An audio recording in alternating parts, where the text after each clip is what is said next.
Everyone, we're here for the Week 12 media availability with defensive coordinator inside linebackers coach Peter Sirmon prior to the 126th big game on Saturday at Stanford. We'll go ahead and get questions started with Ben Parker from Stanford Rivals. Go ahead, Ben. Hey, Coach. As a defensive coordinator, I want to get your thoughts on Stanford's wide receiver, Alec Ayamana. He's had a really strong year for them, big play potential. Just talk about what you've seen from him and just kind of in general, what's going to be the key to slowing down a guy like that?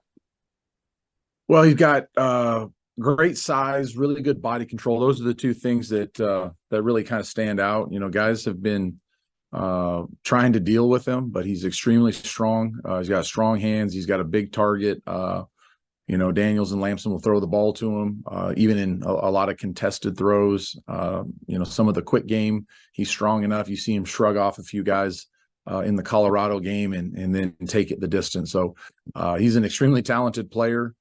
We have our hands full with that matchup, and he's a college player that is a fun player to watch, not really fun to get ready for.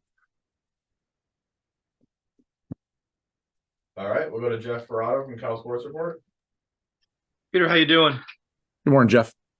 Can you talk a little bit about David Reese and the game he had the other day? Obviously, Uluwavi got a lot of attention, and justifiably so, but it seemed like David had best game he's had for you.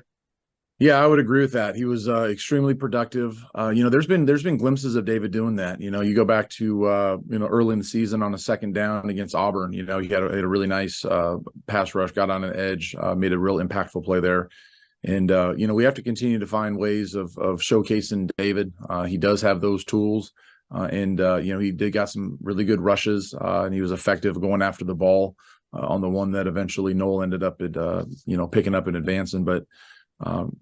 That's the way you have to play defense in this conference right now. The offenses are so talented. The quarterbacks, the offensive coordinators do such a great job that you have to find disruptive plays. And that's what really the game was, because we still gave up points, but it was about, finding those disruptive plays and getting some negative yardage plays on the sacks. And then ultimately some of the takeaways were the difference.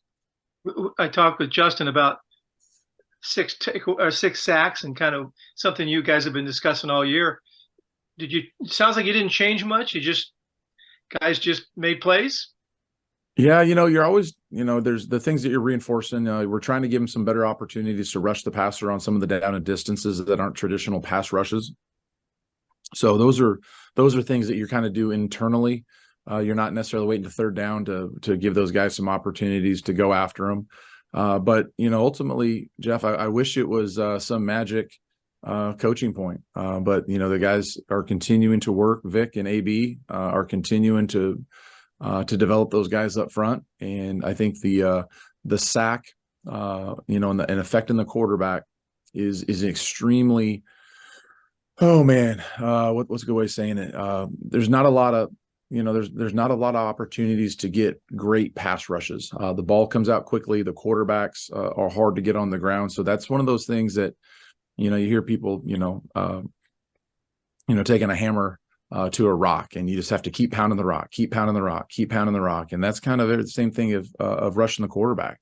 You just have to keep doing it, and you don't know when that one is going to finally break free and be an impactful play. Thank you. All right, we'll go to Jim McGill from Bear Insider. Peter, it was obviously a big deal when Jackson went down. You've got a multi-first team all Pac-12 player, and a lot of your backups were injured too and not able to go for a number of weeks, if not the whole season. How much of a pleasant surprise has it been that Cade has not only been able to step in and do well, but really excel at a level you rarely see a true freshman do?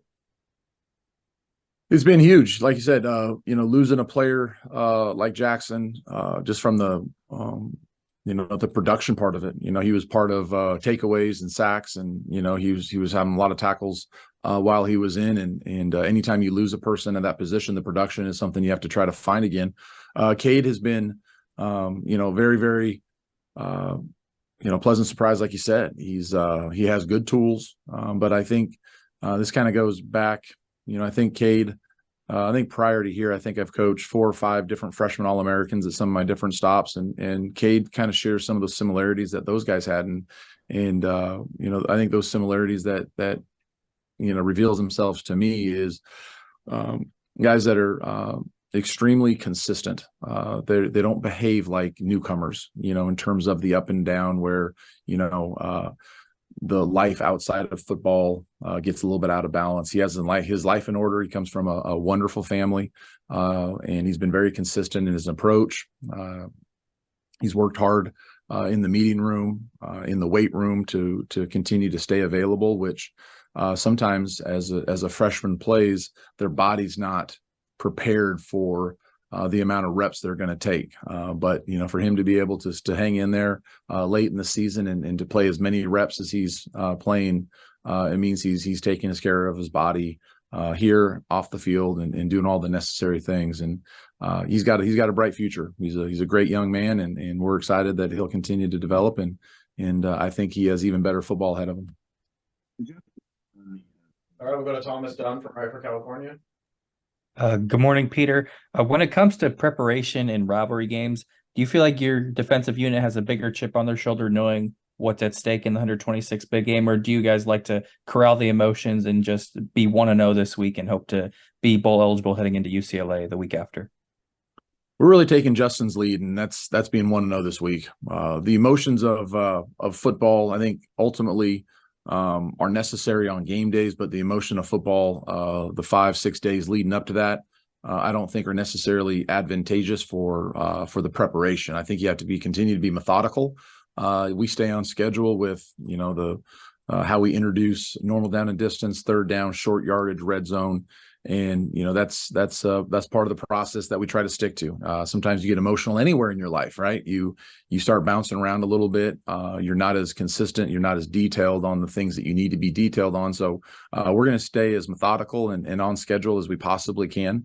But we know that this game is extremely important to the community, to our campus, to our team, and a chance to be 1-0 and finish the season on a high note. Thank you. All right, we'll go back to Ben Parker. Yeah, I just want to get your thoughts on Stanford's 2-quarterback system with Ashton Daniels and Justin Lamb. Just kind of your thoughts on what they're doing quarterback-wise, and just as a defensive coordinator, how do you prepare for a situation like that where you got 2 quarterbacks you got to go up against? Well, the personnel groupings, the quarterback play are all extremely challenging. And as you go through and study Stanford, you will see different groupings, different themes week to week. So that would probably tend to think that it's a heavy game plan scenario we're fixing to get involved with on Saturday. But they have 2 very talented guys.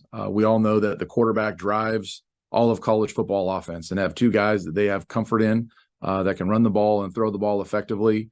It makes us have to work that much harder on how we're going to personnel some things, what we're going to match, and how we're going to, build the game plan with the amount of variety of personnel formations that Troy has put together on film.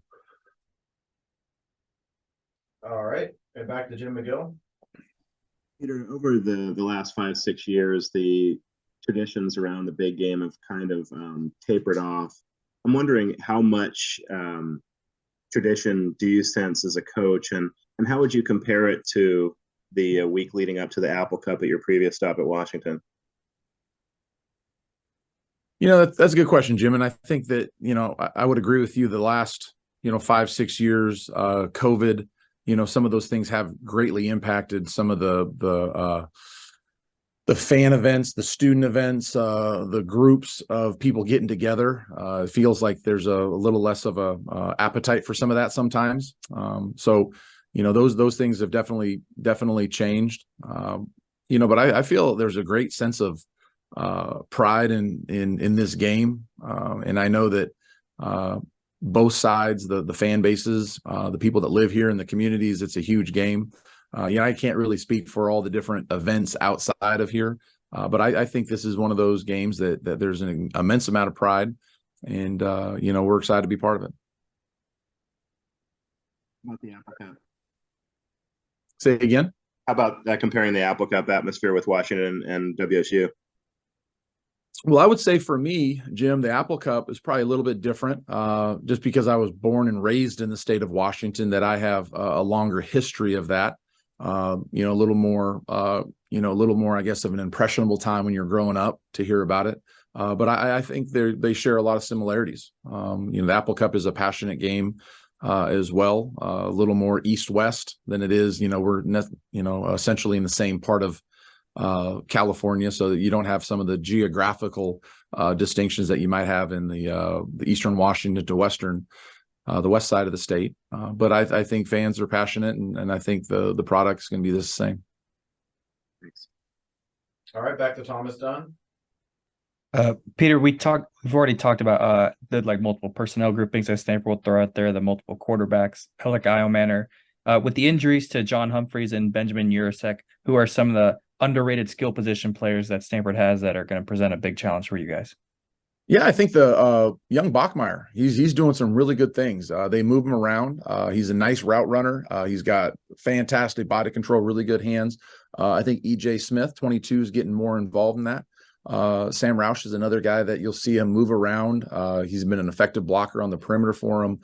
They will get him the ball as well. So I think those guys are guys that I'm noticing on film.